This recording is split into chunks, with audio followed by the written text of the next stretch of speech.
Zoro hindi alam na meron pala siyang Conqueror's Haki. Devil Fruit ni Luffy sa Elbaf pala nanggaling all this time. At magkakaroon din kaya si Sanji ng Color of Conqueror? Alamin natin yan dahil narito na ang full chapter ng One Piece 1152 na may title na Terrible Day. Sa unang impormasyon ng chapter, makikita natin na naghahanda ng umalis ang mga Giants papunta kung nasaan ang mga kalaban. Sabay napunta ang scene sa pag-uusap nila Luffy at Gaban. Sinabi ni Gaban kay Luffy na dapat niyang pagtuunan ng pansin kung paano gamitin ng tama ang Conqueror's Haki. At idinagdag pa niya na ang mga kalaban which is sa mga Holy Knight ay hindi naman talaga immortal. Kaya lang nilang makapag-regenerate pero kung alam mo kung paano ka-counterin yun ay matatalo mo sila. Alam ito ni Gaban dahil nakita natin kung paano niya ginulpi si Saint Summers at paano kinancel ni Gaban ang regeneration ability neto. Sumang-ayon naman si Luffy at sinabing ililigtas niya raw sila Colon at ang mga kaibigan nito. Habang napunta naman tayo kung nasaan sila Loki at Harudin. Dito'y sinabi ni Loki na nakalaban na niya daw ang mga Holy Knights dati. Kaya sigurado siyang kaya niyang matalo ang mga yon. Kaya sinabi niya kay Harudin na pakawalan na siya neto. Pero ayaw talaga siyang pakawalan ni Harudin. Pagkatapos ito, tumingin si Gaban kina Zoro at Sanji at sinabing mukhang hindi lang isa ang may Conqueror's Haki sa crew ni Luffy. Bigla namang lumapit si Sanji kay Gaban sa nakakatawang paraan pero hindi siya pinansin neto. Akala ni Sanji na siya ang tinutukoy ni Gaban at sinabi niyang hindi niya hahayaang mapag-iwanan siya nila Mosshead at Jinbei. Biglang nagsalita si Gaban at tinawag niya si Zoro. Sinabi niya rito na mukhang nasanay na ang katawan ni Zoro. Nagtaka naman dito si Zoro at tinanong niya kung may Conqueror's Haki rin ba siya. Habang dito'y nagtaka rin at gulat si Luffy na hindi pala alam ni Zoro na meron siya neto. Biglang nagsalita si Gaban at sinabing walang silbi ang Haki kung hindi mo ito nare-recognize at nakokontrol. Sabay tanong kay Zoro, ganitong klaseng suporta ba ang ibibigay mo sa kapitan mo na isa sa 4 na Emperor? At dito'y humingi ng pasensya si Zoro. Galit namang sumingit si Sanji at nagtanong kay Gaban kung meron din ba siya ng Color of Conqueror pero bago pa sumagot si Gaban ay na-interrupt na sila na sigawan nila Harudin at Loki. Sumigaw si Loki at sinabi na kakahiya si Harudin dahil hahayaan na lang ba daw niyang iligtas ng mga dayuhan ang sarili nilang bayan kahit na merong Loki ang Elbaf. Sumagot si Harudin at sinabi niya kay Loki na walang kasiguraduhan na hindi ito papanig sa kalaban. Ginawa na raw ito ni Loki dati kaya paano pa nila siya pagkakatiwalaan. Pero Luffy being Luffy, bigla niyang inaya si Loki na sumali na lang sa Straw Hat Pirates. Sabay tanong niya kay Harudin na kung sasali si Loki sa crew nila ay papakawalan na ba niya ito? Ikinagulat ito ni Loki pero sinabi ng Zoro at Sanji na hindi yun magandang ideya dahil sa laki ni Loki na hindi kakayanin ng Sunny at sa dami niyang kinakain. Sinabi naman ni Luffy na total hindi naman siya gusto ng Elbaf kaya sumali na lang siya sa crew nila. Dagdag pa ni Luffy na nagtitiwala daw siya kay Loki. Dito'y na-realize ni Harudin na instinct ni Luffy na mapagkakatiwalaan si Loki. Pero kahit ganun tumanggi pa rin siya. Tumanggi rin si Loki sa alok ni Luffy at sinabing hindi siya susunod sa kahit na sino. Pagkatapos sa sagutan, naghiwa-hiwalay na sila. Pumunta sina Zoro at Sanji sa Sunworld kasama ang mga Giants habang naiwan si Harudin at Loki kasama si Gaban at Luffy. Nung naiwan na sila, hiniling ni Gaban kay Harudin na pakawalan na si Loki. Hindi sumang-ayon dito si Harudin dahil ayon sa kanya, 14 years ago ay pinatay ni Loki ang 130 na gwardya ng Kastilyo, iniwang sugatan si Jarul at ang pinakamalala ay pinatay pa nito si King Harald na sarili niyang ama. At dito'y ibinunyag ni Gaban na siya at si Shanks ay nasa Kastilyo nung nangyari ang pagpatay kay King Harald. Nakaramdam daw sila ng sudden burst ng Haki kaya pumunta sila ni Shanks para mag-imbestiga pero hindi nila nakita ang buong pangyayari. Kaya tinanong ni Harudin si Loki at sinabing meron siyang 13 minutes para ipaliwanag ang lahat. At kung tunay daw si Loki na warrior ng Elbaf, siguraduhin niya na totoo ang mga sasabihin niya. Kahit na ayaw alalahanin ni Loki ang terrible day na yon,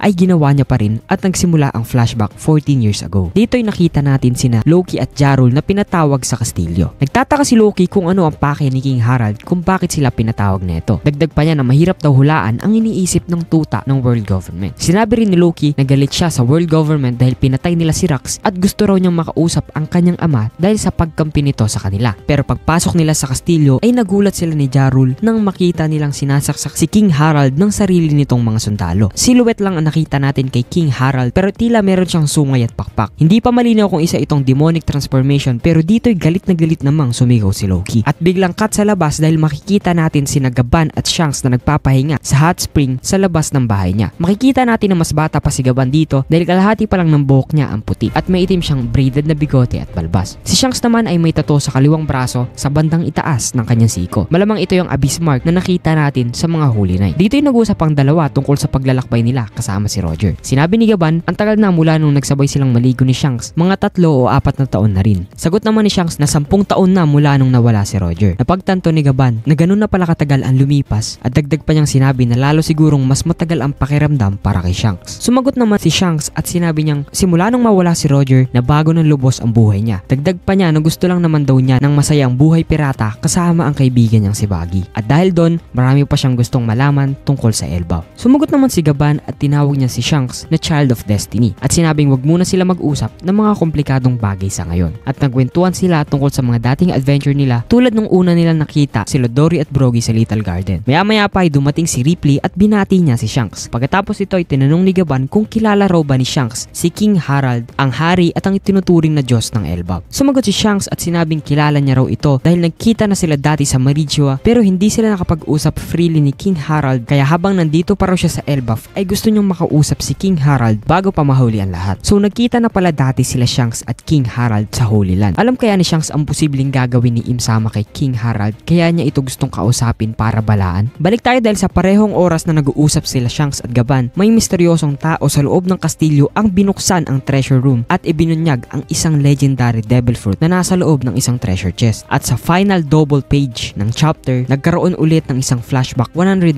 years ago. Sa panahon kapag tinanong mo ang kahit na sino man sa dagat kung ano ang pinakakinakatakutan nila, iisa lang ang sagot, ang Giant Warrior Pirates. Dito ay makikita natin ang Great Eric na hinahabol ang isang barko sa dagat. Nakita rin natin ang mga batang bersyon ni Dory, Brogy, Oimo at Kashi, samantala isang giant ship ang nakadak sa isang human kingdom, isang pagsalakay ang naganap na kagagawan ni Harald na batang-bata pa at sobrang bayolente, kung saan binasag niya ang pader ng kastilyo para makita ang prinsesa. At sa dulo ng chapter, pinakilala ang batang si Harald. Hawig siya ni Loki na may maikli at patayong buhok pero mas agresibo at bayolente. At dyan nagtatapos ang chapter 1152. So hanggang dito na lang muna ang videong to. Walang break sa susunod na linggo kaya asahan nyo nalalabas agad ang bagong chapter. At kung nagustuhan mo naman ang video to, mag-iwan ka na ng like.